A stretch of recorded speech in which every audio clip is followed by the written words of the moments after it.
ओम शांति। पतित पावन दुखहर्ता सुखकर्ता निराकार शिव पितांकर आज्ञाकारी विश्व कल्याणकारी संतान मानंकु आंतरिक शुभेच्छा शुभ अभिनंदन सुप्रभात। कथित अछि पवित्रता ही सुख शांतिर जननी।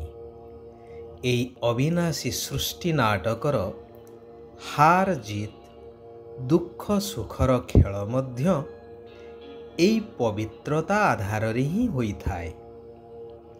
ପୂଜା ପାଠ ମାଙ୍ଗଳିକ କାର୍ଯ୍ୟ ଆଦି ସମୟରେ ପବିତ୍ରତା ପ୍ରତି ବିଶେଷ ମହତ୍ତ୍ୱ ଦିଆଯାଇଥାଏ।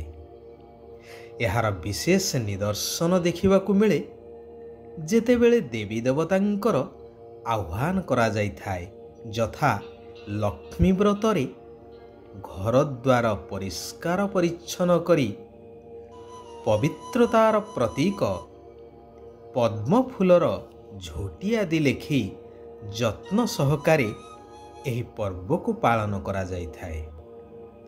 କାରଣ ଦେବୀଙ୍କର ପାଦ ଯେପରି ଅପବିତ୍ର ସ୍ଥାନରେ ନ ପଡ଼ୁ ସେଥିପାଇଁ ପଦ୍ମ ଉପରେ ପାଦର ଚିହ୍ନ କରାଯାଇଥାଏ। ଦେବୀ ଦେବତାଙ୍କର ଦର୍ଶନ ପାଇଁ ଗଲାବେଳେ ସମ୍ପୂର୍ଣ୍ଣ ପବିତ୍ରତାକୁ ଗୁରୁତ୍ୱ ଦିଆଯାଇଥାଏ। ଏପରିକି ମନ୍ଦିର ବେଢ଼ାକୁ ପ୍ରବେଶ ପୂର୍ବରୁ ପାଦ ଧୋଇବାର ପ୍ରଥା ମଧ୍ୟ ପାଳିତ ହୁଏ। ଦେବୀ ଦେବତାଙ୍କ ପାଖରେ ସମସ୍ତେ ମୁଣ୍ଡ ନୁଆଇଥାନ୍ତି ଯେହେତୁ ସେମାନେ ସମ୍ପୂର୍ଣ୍ଣ ପବିତ୍ର।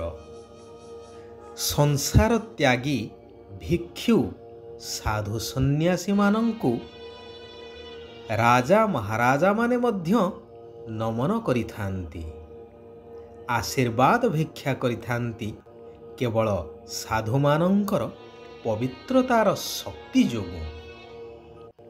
କିମ୍ବଦନ୍ତୀ କହେ, ହାଡ଼ିପା ଯିଏକି ଝାଡ଼ୁଦାର ତାଙ୍କ ପୁଅ କହିଲା, ବାବା ମୋତେ ଗୋଟେ ଫଳ ଦରକାର। ହାଡ଼ିପା ଗଛକୁ କହିଲେ, ଗଛ ନଇଁଗଲା ଏବଂ ସେ ତାଙ୍କ ପୁଅକୁ ଫଳ ତୋଳି ଦେଲେ।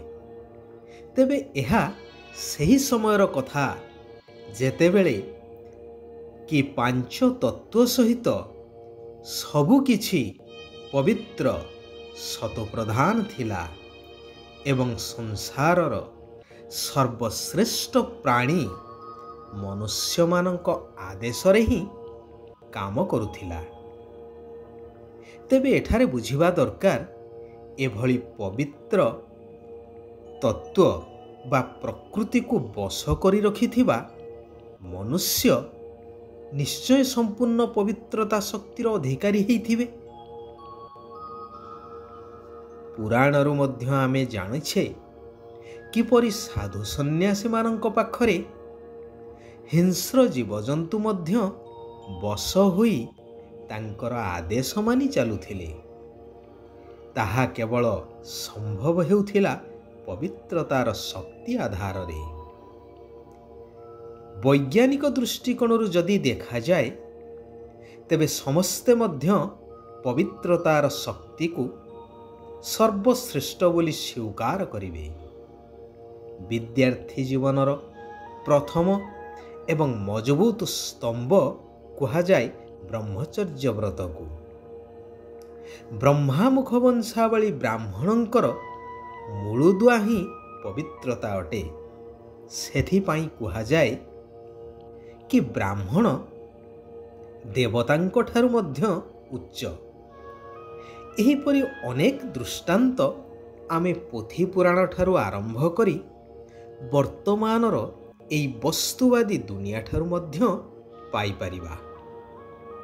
ବର୍ତ୍ତମାନ ଏହି କଳିଯୁଗୀ ପତିତ ତମୋପ୍ରଧାନ ଦୁନିଆର ଅନ୍ତିମ ସମୟରେ ପତିତ ପାବନ ନିରାକାର ପରମାତ୍ମା ଶିବ ବାବା ଆସି କହୁଛନ୍ତି, ହେ ମୋର ଆତ୍ମିକ ସନ୍ତାନମାନେ, କିଛି ବି ହେଇଯାଉ କିଛି ବି ସହନ କରିବାକୁ ପଡ଼ୁ, କିନ୍ତୁ ଏଇ ଅନ୍ତିମ ଜନ୍ମରେ ପବିତ୍ର ନିଶ୍ଚୟ ରହିବାକୁ ହେବ।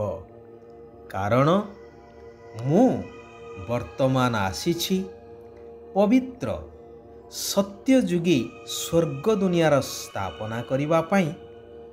ଯେଉଁ ଦୁନିଆର ମାଲିକ ତୁମମାନଙ୍କୁ ମୁଁ ମଧ୍ୟ କରିବା ପାଇଁ ଆସିଛି। ତେଣୁ ତୁମମାନଙ୍କର ପବିତ୍ରତାର ସହଯୋଗ ଦ୍ୱାରା ହିଁ ଏହା ସମ୍ଭବ ହୋଇପାରିବ।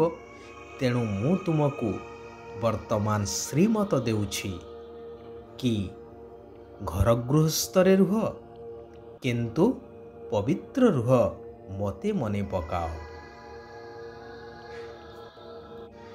ଏବେ ଅନ୍ତିମ ସମୟର ଦୃଶ୍ୟ ହେବ ସମସ୍ତେ ଶାନ୍ତିଧାମ ବ୍ରହ୍ମଲୋକ ଘରକୁ ଫେରିବାର। କୁହାଯାଏ ନା, ରାମ ବି ଗଲେ ରାବଣ ବି ଗଲା। ବାକି ସୃଷ୍ଟିକୁ ସଫା କରିବା ପାଇଁ, ନୂଆ ଦୁନିଆ ତିଆରି କରିବା ପାଇଁ ଅଳ୍ପ କିଛି ଆତ୍ମା ରହିବେ। ଯେଉଁ ଆତ୍ମାମାନେ କି ଏହି ଶ୍ରେଷ୍ଠ ଶିକ୍ଷାକୁ ଗ୍ରହଣ କରି ଚାଲିବେ, ସେହିମାନେ ହିଁ ସେଠାରେ ଯାଇ ଜନ୍ମ ନେବେ। ଭାରତର ହିଁ ବିଜୟ ହେବ, ବାକି ସମସ୍ତେ ବିନାଶ ହୋଇଯିବେ। ଗାୟନ ଅଛି ନା, ଯୁଗେ ଯୁଗେ ଭାରତ, ଯାହା ନାହିଁ ଭାରତେ ତାହା ନାହିଁ ମରତେ, ଆଦି ଆଦି। ତେବେ ଯେଉଁମାନେ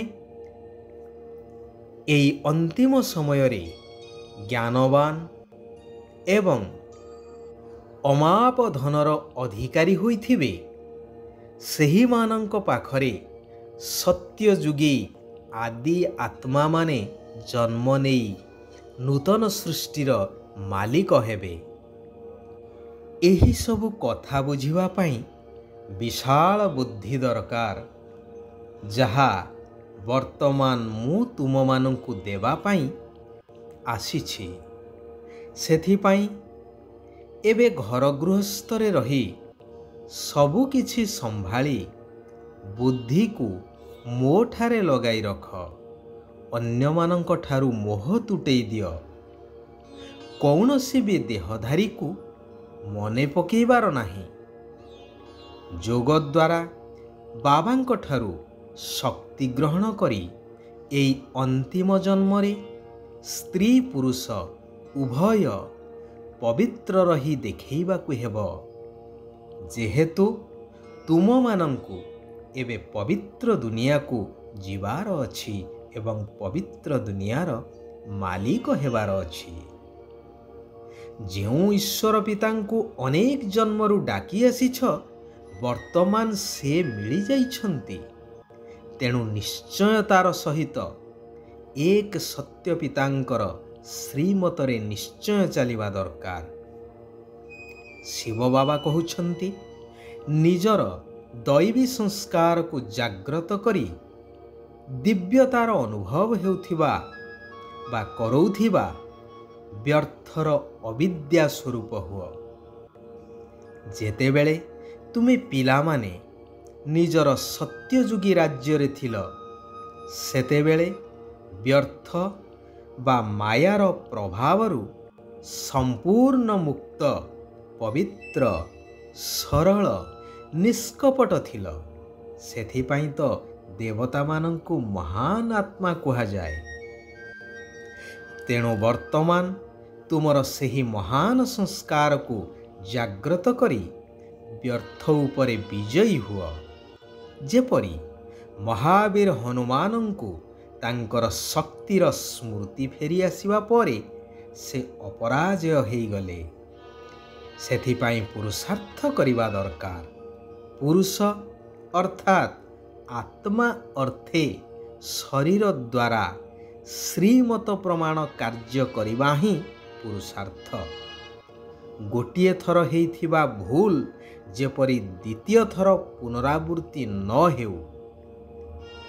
ଆତ୍ମିକ ଗୋଲାପ ଫୁଲ ହୋଇ ବିକାରୀ ଦୁନିଆ ରୂପକ କଣ୍ଟା ମଧ୍ୟରେ ରହି ମଧ୍ୟ ନ୍ୟାରା ବା ଅଲଗା ଏବଂ ପ୍ୟାରା ଅର୍ଥାତ୍ ସମସ୍ତଙ୍କର ସ୍ନେହୀ ହେବା ଦରକାର। ତେବେ କୁହାଯିବ ମହାନ ଦେବାତ୍ମା ହେବାର ଯୋଗ୍ୟ। ଆଚ୍ଛା, ଆଜି ପାଇଁ ଏଇଠାରେ ଆମେମାନେ ବିରାମ ନେବା।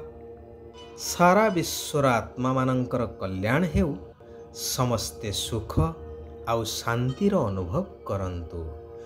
ଓମ୍ ଶାନ୍ତି, ଓମ୍ ଶାନ୍ତି, ଓମ୍ ଶାନ୍ତି।